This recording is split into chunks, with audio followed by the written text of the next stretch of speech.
signed on with Surfer Magazine, I was just so, that was one of my goals always as a kid. I'm like, I want to get a cover of the oldest, best surf magazine in the world, and being able to kind of slowly climb the ranks. I felt like I finally made it, and I've been lucky enough to have 2 photo annual covers, and it was such a cool, unique thing to like come to the office and just see your photo gracing the cover of this issue that was like, I don't know, it's just something surreal. You can't really describe it, but to hold it in your hands, it just feels like it's worth its weight in gold, and obviously it's just paper.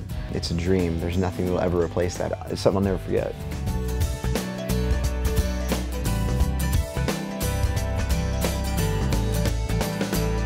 It's funny the way my career's gone, because it's kind of just like every rotation, every year seems like it moves a little faster and more traveling. And I look back to the time when it was just in its infancy, and I was just kind of barely scraping by and just more doing it for fun. And right when I got my first book deal with Chronicle Books, the California Surf Project, things really felt like they took off. The momentum that created for me was a real testament that this is what I needed to do for a career, that this is something lifelong for me, that I can do forever, and that I can potentially have as something to support not only myself, my family, and everything else. So full steam ahead. I never really looked back. I never got a backup plan. I dove into photography, and it's kind of what I've always wanted to do. Yeah, there's always that scary moment where you're like, well, I've got $100,000 of the gear invested in this, and it's like, is this gonna work out? But yeah, let's cross our fingers.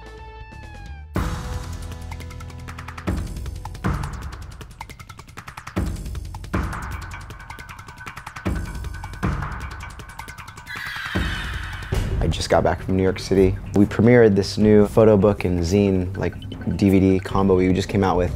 And it's from a trip we did to Kamchatka, Russia a year ago.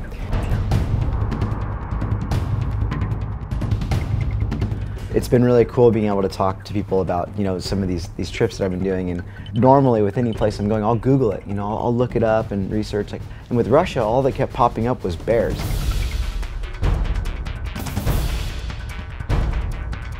And then all of a sudden it's like bear attack, bear attack. Literally articles popping up where it says 30 grizzly bears surrounded scientists in a cabin for a week. We arrived in Russia and I'm talking to our guide, Elena, and I'm like, Elena, so, what's the best way for us to be protected against the bears? Do you guys have guns? And she's all, well, we just bring this car battery and we hook up a wire to it and put it on your campsite as a deterrent. And so, I mean, one of the nights we camped there, we found this amazing river.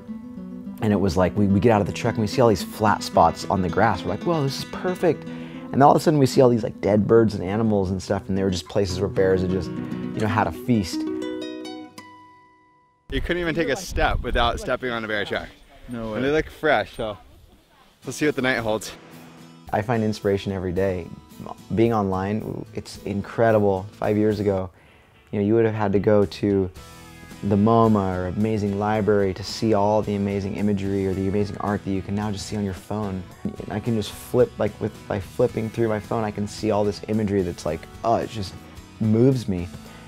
And that's really, really been incredible. But also too, I'm obviously a huge fan still of books, and I love art. Art's something that always really moved me in photography, and it made me really who I am in terms of building a career that's kind of had its origins in art. Being able to always kind of manipulate your subject, and that's how I've always wanted to create images, And studying really amazing color palettes, that's always just moved me, warm tones and blue tones and how they play. And I just aim to kind of create images that are hopefully going to be around a lot longer than I am.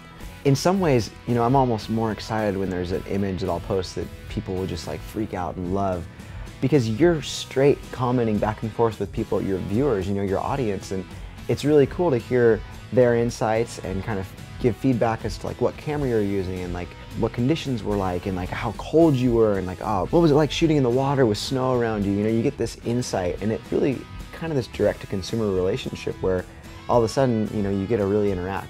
I know clearer than anyone that, I'm so lucky, I'm so blessed, and most people in the world are just trying to find clean water, and we're out there like having a surf trip and having the time of our lives. And for me, it's like the only way I can justify it is if I know I'm bringing back something that can really inspire people or can make them feel like, wow, I want to get out of my armchair and like go see something new, whether it's going down the street or whether it's, hitchhiking across the country. It doesn't matter. I think it's just a matter of, you go to these wild places and you get a sense of, wanting to protect them and wanting to share them with the world. And for me, that's like always been the greatest goal.